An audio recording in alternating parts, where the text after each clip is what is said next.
Welcome into ATL Day Ones with Jarvis and Tenitra. Coming up on today's show, does it matter that the Falcons at least talked about it? And the Hawks almost hawked, but the backcourt played Captain Sava, And last but not least, and for the culture, the women's game over the weekend gave me a feeling of nostalgia, both good and bad. That's all next, right here on ATL Day Ones. Let's go. This is ATL Day Ones, part of Locked On Sports Atlanta. And it starts now.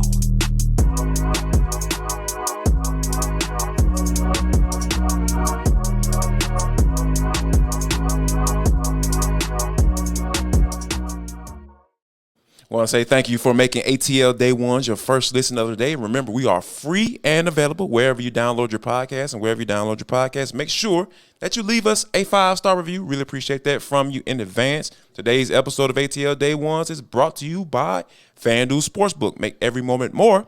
Visit FanDuel.com/lockedon today to get started.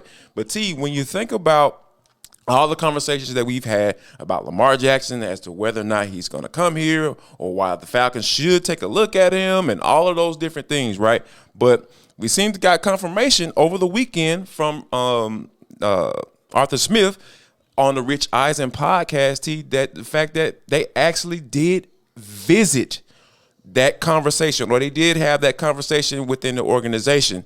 Now, given that that's the case, I know you've always talked about at least having that conversation. So does this kind of confirm the feelings that you had when it comes to Lamar Jackson, how the Falcons should have handled it? It did. It really, really did. And it's interesting because you used the perfect word that I thought of. See, there's confirmation, because I was never in favor necessarily of the Falcons going after Lamar Jackson because of they've done such a great job at working their cap space to a T.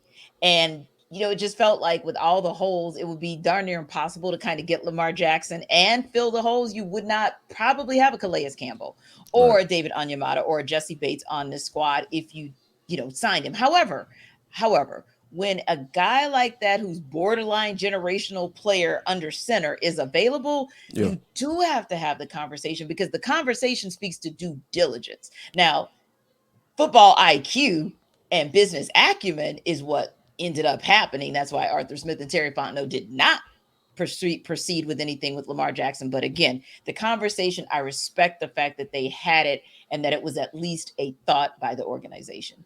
Yeah, and that's like, because it's like there's no doubt about, it's not a fact that you're comparing, Lamar Jackson, Desmond Ritter from a play standpoint. There is no comparison. The dude's a league MVP, and he's much more accomplished than Lamar Jackson. Than Desmond Ritter is at this point in his career. So, but it's just a matter of, hey, the possibility of getting a generational talent. Do we need to visit this? Do we need to take this seriously? Do we need to dive in this a little bit more? And like you said, once you start to dig into it a little bit, you're like, okay, you know what? Given our situation, given what our cap situation is, given that we don't want to necessarily get into the whole 25% of the cap being taken up at this point, you know what I'm saying? So, hey, how about, and given also trusting our evaluations too, right? Yeah. Like we just thought this guy just last year could be the guy that could be the face of our franchise, and we took him in the third round. So I think with all those things being considered, and like you said, due diligence is a great word, a great phrase to use in this situation. And I think that Falcons fans should be excited that they are doing their due diligence on different scenarios and seeing how they will play out, and taking their time and not being like the Cleveland Browns and saying, oh, we'll give you a $230 million fully guaranteed contract. Yeah, we'll throw that monkey in the wrench of what the NFL owners don't want. So, yeah, it's just those are the type of things that you should appreciate at this point with Terry Fontenot and Arthur Smith for trying to do at this moment for this organization. And speaking of, Calais Campbell actually got a chance to speak to the media today, and I got a chance to ask him, T, about I've been really intrigued by what is the draw for these free agents that the Falcons have signed. And I asked Mike Hollins the same question. And I asked Calais Campbell as well about what was your first impressions of Terry Fontenot and Arthur Smith. And the thing that really stood out to me, T, was the fact that he said belief. And I think that people need to really understand like what that means, because football players see through BS. Like, and people always wonder why does he like that media dude? Because he can see right through you. The football players have a very good sense of people, right? Like a lot of football guys are people person, you know what I'm saying? Or people that they know how to deal with people. And I think that for a guy like Calais Campbell's, a guy like that, for him to come in and say, you know what, I believe him. I understand what his vision is. I know what he's trying to do, and I can see it. Not only he can tell me to, and I believe it, but he said I can see it as well. And I think when you talk about going through the due diligence and figure out if this scenario works out for you, and bringing in going to a veteran and saying who he said that Atlanta wasn't on his list. Those were his words. And to have after a conversation and meeting the general manager and the head coach, I think that says something about what the Falcons are trying to do in year 3 of this regime. Oh, that's huge. That is huge, because for you to not be in the conversation and then vault yourself to the top of the conversation and seal the deal, it means something. Very, very impressive. And think about it. He could have was a viable candidate for even Super Bowl contenders and said, thanks, but no thanks. What he's saying, in my opinion, is, hey, I've been there and I've done that, right? And I've seen winning. He did it in Jacksonville. Exactly. He did it in Jacksonville. He did it with the Ravens. He's seen what winning looks like. He's seen what winning looks like. And he's saying, to me, he's co-signing on saying that the Falcons look like they're going to be winners. And that doesn't mean we're saying that they're going to be, Super Bowl contenders or going to head to the Super Bowl immediately. That's not what winning means. What he's saying is, I'm not going to come to a franchise if they're basically going to be some 4-13 or 5-12 team. Like, I'm not doing that to myself. But what I will do, especially for a guy who potentially will take on, maybe 60% of the snaps, if you will, I want to know that when I'm out there battling on the downs that I'm out there or the situations I'm in, that when I'm off the field, there are guys that can battle. Like, they got guys. That is so serious, Jarvis. When is the last time that anybody, especially a player of substance, has looked at the Falcons defense and said, oh, we got guys. I got guys to compliment me. And looked at the Falcons offense and said, it's good enough as well. Now, we know it was an amazing offense with Matt Ryan, but again, you don't need that kind of productivity if you have a real working, get after it defense. So I just love, like you said, all of the undercurrents of what his comments actually mean as it relates to where this franchise is headed. And a person who has been there and done all of that at the highest level is seeing it too. That's why he's here. And I've been saying that since day one. I don't mind that he was man of the year and that he's all about the community, but I'm going to need you to understand that you need to get after the quarterback and you need to take all 10 of these guys with you as you pursue. Yeah. And I think, and it all boiled down to what he said as well. This was a football decision. Ain't got nothing to do with off the field. That was my favorite. Oh my goodness! Like, my whole let's life be real. was Let's be real. Let's keep it 100. Like, it sounds good. Oh yeah, I could be in the big in the community. That's cool. But that's like, great. I want to win. Oh my God! You talk about a big smile, Jarvis, when he said that it was a football decision. I'm like, yes, that's what it boils down to, because all of the work that you do. I mean, I'm not going to name names, but there's another team in this town that has a guy who is outstanding in the community and whom I love as a human, whom I don't want to see on their roster next year. Oh, because he's not that guy. Oh, I said I wasn't saying name. Don't. No. Is that a team? Shall remain nameless. Not the Falcons, people. We're not talking Falcons. That's all you need to know. Yeah, I know. Anyway, I know what we're talking about. Yeah. All of that is great, but you have got to produce on the field or the court.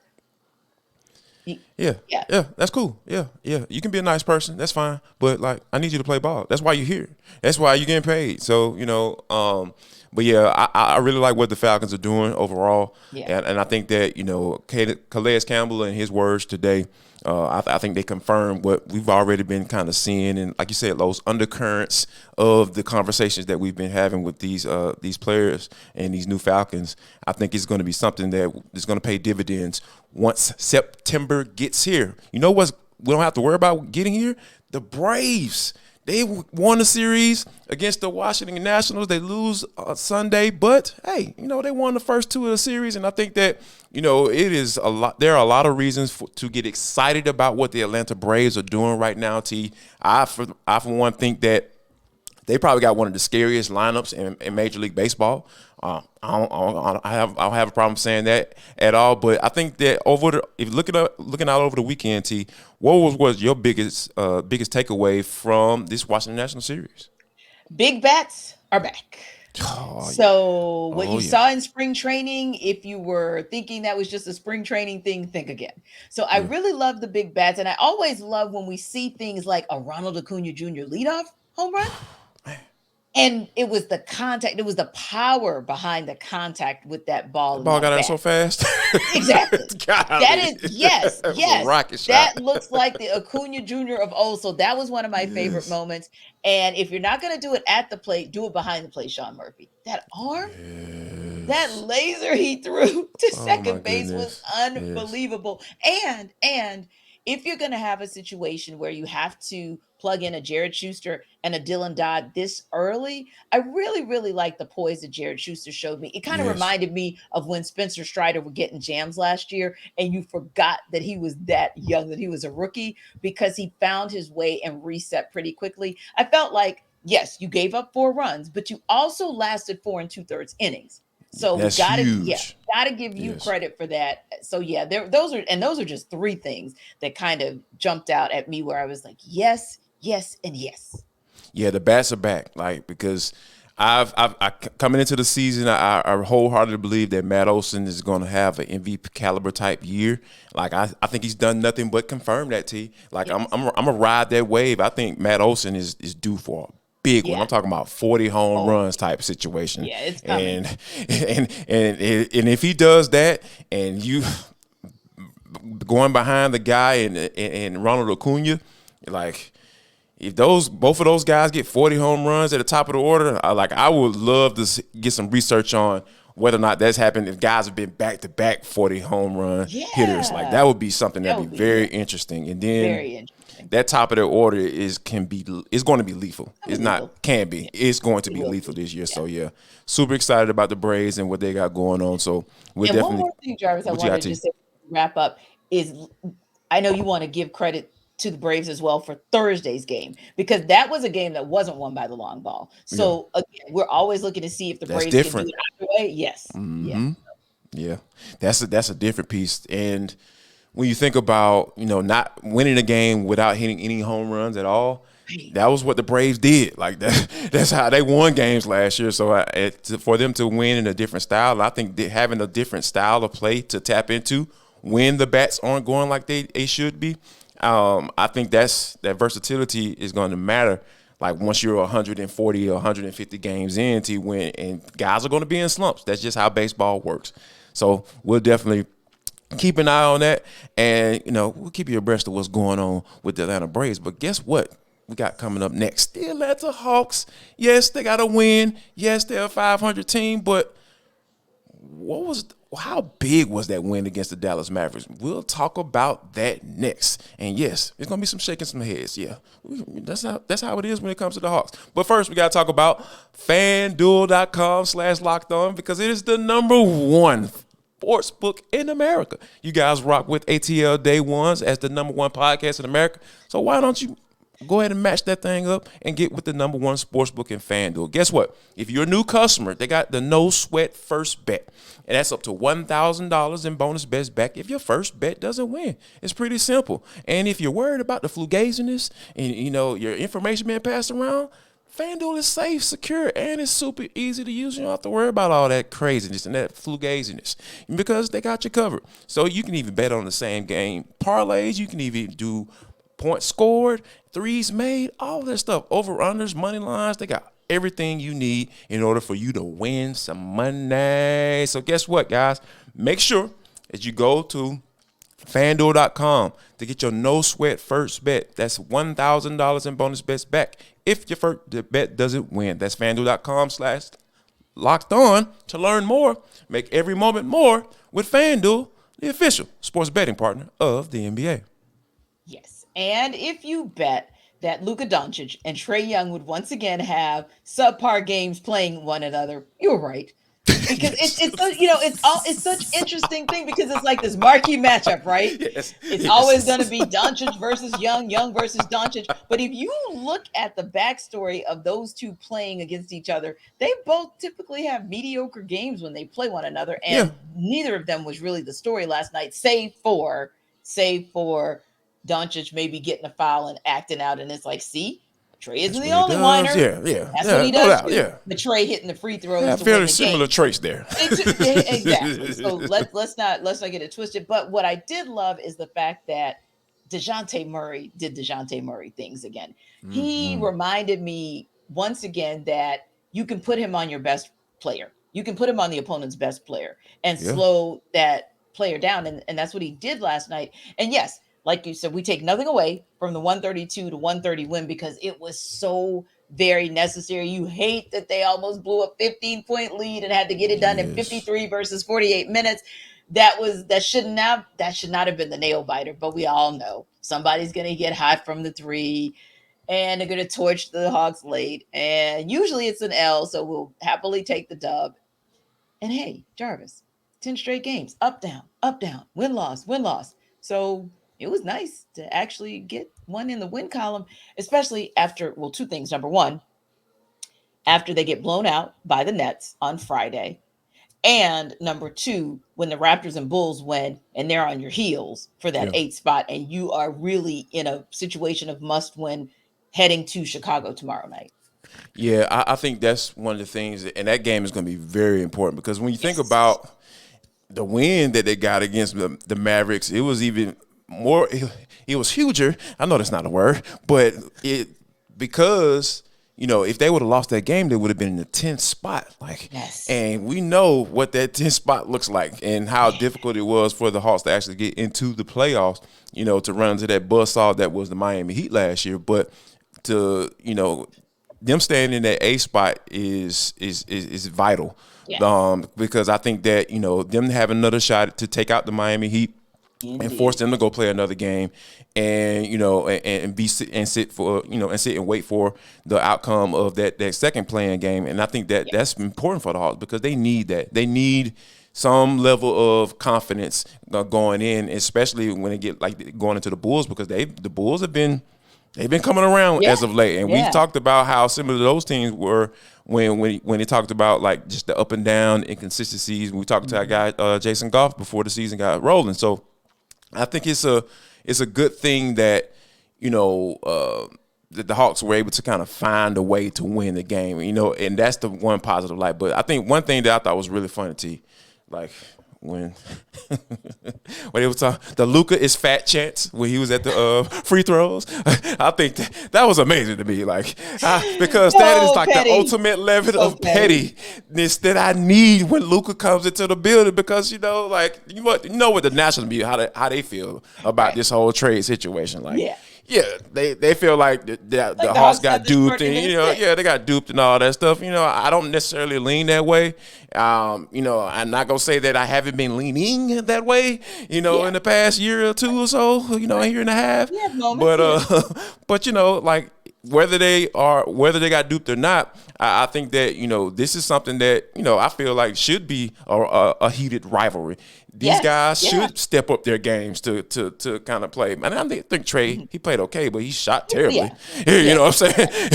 There's can't make an argument against that. But I think that is the Hawks fans getting involved in the pettiness during the game. I think that is something that I will absolutely love, and I'll actually promote that. If you go out to State Farm Arena when Mr. Luka comes into the building, find something. Find anything to root against this dude because I am tired of superstars from other teams coming into the arena and they're getting shown love. At least they pick one you can show somebody love, but don't show all of them love. All of them like pick love, one right. and be like, man, I don't like this dude, and let's get this thing going. And I absolutely love the fact that they were chanting Luka is fat. I love it. And I actually loved another player that I saw in the starting lineup because, of course, DeAndre Hunter's out. He's day-to-day, but he's out. He was out for 2 straight games before the Hawks made that announcement. Sadiq Bey is then inserted in the starting lineup. And we talked about this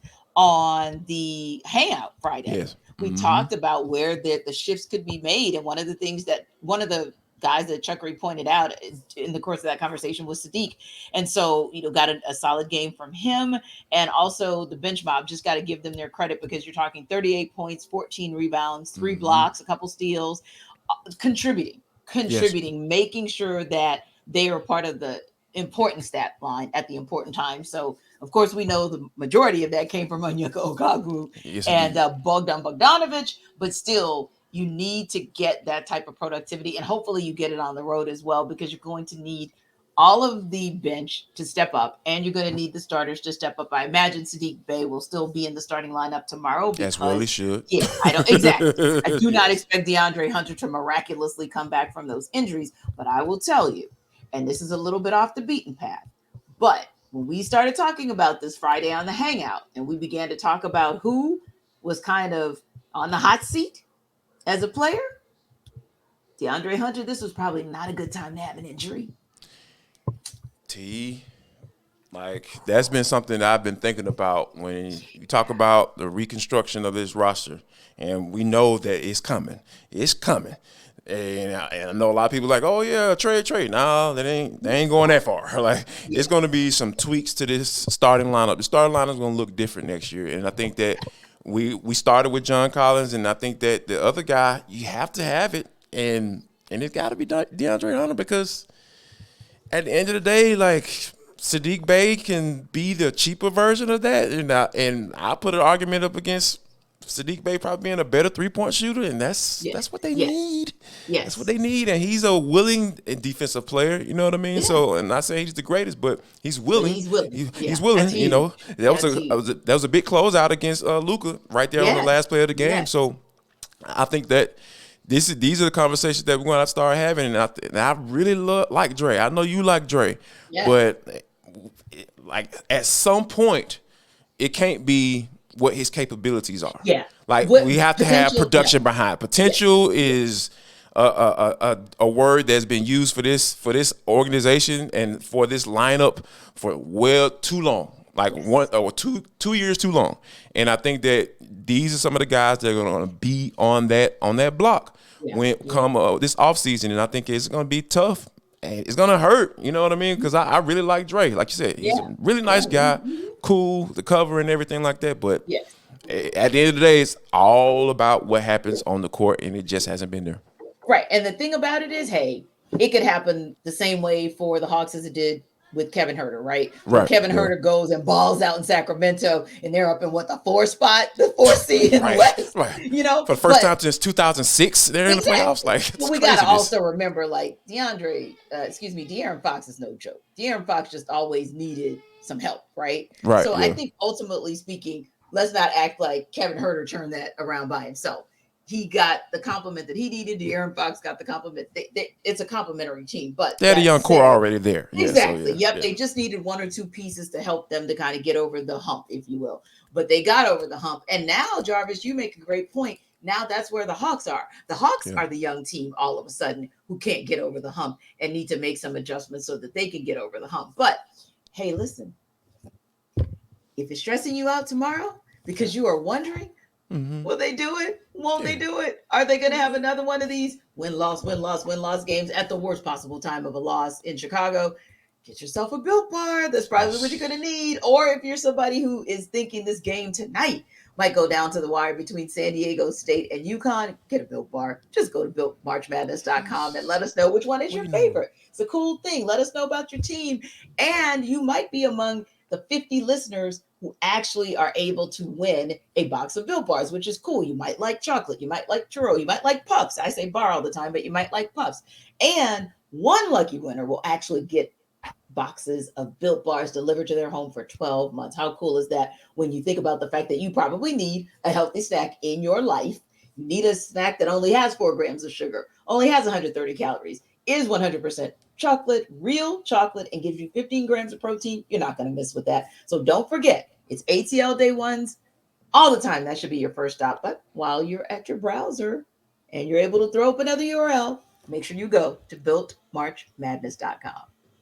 Absolutely. Why don't y'all wait on? Go ahead and jump on that deal right now as we speak. But T, this is for the culture. It is the intersection between sports, entertainment, the culture, and sometimes whatever the hell we want to talk about. Because that's just how we get down on the show. Today is no different. How about this, T?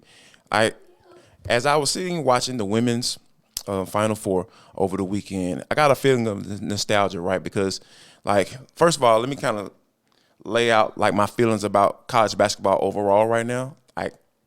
I'm just not interested, to be honest with you, because when you go back to the old days, right? I'm about to sound like an old fogey, but when you go back to the old days of the big name college coaches, the big matchups, we know exactly what type of style of basketball this team is going to play, and then we know what big player they have that's coming in, and they've been established themselves within the industry of college basketball, and you know who they are, and they've built something, and they're working on something, and it's starting to come to fruition, and you know that this is a young and up-and-coming team. All those things are gone now. They're gone. But when I was sat down and watched the Final Four for the women's team, it started to come back because I know who Kim Mulkey is. I know who Dawn Staley is. Yes. And when you talking about Caitlin Clark and Angel Reese and Flau'jae and Carson and Alexis Morris and all those players, it just started to come. It started to give me a feeling. I was just like, yes, this is why I like college basketball. Yeah. And I hate the fact that it's kind of leaving me, but over the weekend, it came back. It came back for sure. Yeah, it was exciting. And of course, I am the person who was rooting for Dawn Staley for so many different reasons. Absolutely. Yeah, she's just a class act and she's going to speak her piece regardless. So I can respect that. But unfortunately, didn't happen for the Gamecocks. So that left it down to LSU and Iowa. And I was rooting for my home team. Why wouldn't I? I mean, it's LSU. Yeah. Of course I will. But I was also rooting for Angel Reese because I know what it feels like when an entity or a group of people or a population wants you to just sit down and be quiet, sit down and play ball. And when they use terminology that then vilifies you, and that takes away nothing from what Caitlin Clark was able to do on the court and what Iowa was able to do. But fair is fair. And if you're going to call out Angel Reese and call her out of her name, then I'm gonna need you to call Caitlin Clark and everybody else out of their name for doing the same thing that aren't people of color. For real, because this harkened back, like you said, the good is it took us back to the days when we could actually name players. Like Candace Parker comes to mind. Like that was exciting. Shamiqua Holesclaw. Yes, these are like Maya Moore, and ballers. Folks that we were waiting for their time to get into the league so that, they made the WNBA what it is today. And I believe Caitlin Clark and Angel Reese could potentially do the same. So that's exciting. And Aaliyah Boston. Please don't forget her. Yes. Although she didn't get to the finals. Please don't forget what a baddie she is. But ultimately, it comes down to this. Those are still young ladies, and they deserve to be treated with the respect that you would treat any other athlete with. So the name calling that was done to the Gamecocks throughout the season, that was done to the Lady Tigers throughout the season, many of whom their players are women of color. And I find it very interesting, Keith Overman, that you would call out Angel Reese the way you did. You call her an effing idiot. And where in the Sam heck of the world do you get off calling her an effing idiot? I got a problem with that. So she talks a little trash. Maybe she doesn't talk the way you want her to talk. Maybe she doesn't look the way you want her to look. But here's a news flash. If you go watch tape, you'll see that Caitlin Clark did the exact same thing. There was a whole special done on how cool she is with her taunt game. And I'm not mad at her because she's a baller and she backs it up. But what you're not going to be able to do is have different standards that fit your subconscious narrative. because it's like my great grandmother used to say, what's in a fella is going to come out of a fella eventually. So there it was. Yeah, and I think I think a part of that is a man is sitting up here and telling a woman how she should act and how she should govern herself. You know, when I'm watching you, like when I'm watching you, you need to act a certain way. You need to be a certain way. You need to be meek. You need to be humble, you know, like, and dainty, you know, all of those things. Like, and it just, like I said, it brings up bad memories. Like, we even go back to Don Imus and CV Vivian Stringer and those Rutgers girls and how they were talked about and how they were covered and how they were broadcast. Yes. Like, it's dirty to me. And I think that in the gall of Keith Olbermann, of all people, to come out and say something like that, it was just almost like, dang, did somebody hack your account? And it was like, dude, what do you get off it to say that? So, and I think that I don't need to add anything else to that, because I think you laid it out perfectly. Like, dude, like, you need to go really check yourself, because I think that, you know, when you have people talking in this manner about these young ladies because they're being competitors, because, like, at the end of the day, and this kind of goes down to the whole equal rights, right? Like, you know, when it comes to women and men's sports, like, let's cover the women's sport just like we cover men's sports. Like, it's okay for a woman to go out and speak her piece and show emotion. Like, they're playing a freaking basketball game and they're playing for a national championship. So yeah, emotions are gonna come out. Yes, that people going to talk trash because they're out there competing, and those are you know what, T, and the people who have issue with it don't have a competitive bone in their damn body. Exactly. And that's at the bottom, and that's the bottom line when it comes to this type of stuff. And Keith Olbermann just revealed that, and I'm not shocked that he doesn't have a competitive bone in his body. And may I say this to wrap us up on a positive note? Yes. If you don't think that women should speak up and speak out for themselves and be the ones who not just sit at the table, but sit at the head of the table, Jasmine Carson, who dropped 21 points in the first half for LSU, is a McEachern grad straight out of Powder Springs. And guess who her athletic director is? My big sister, Soror Myra Camise. So in case you were wondering what women should and should not do and can and can't do, Jasmine's AD is a female. And it's a whole lot of good things coming out of that athletics department at McEachern High School. Have a good day, Keith Olbermann. And there it is. And we want to thank you guys for making ATL Day Ones your first listen of the day. Remember, why don't you go ahead and check out Locked On Sports today and make it your second listen of the day. It's free and available wherever you download your podcast. And last but not least, before we get out of here, and it kind of goes along with what we've been talking about in these past few minutes, make sure you guys share love, show love, and most importantly, spread love.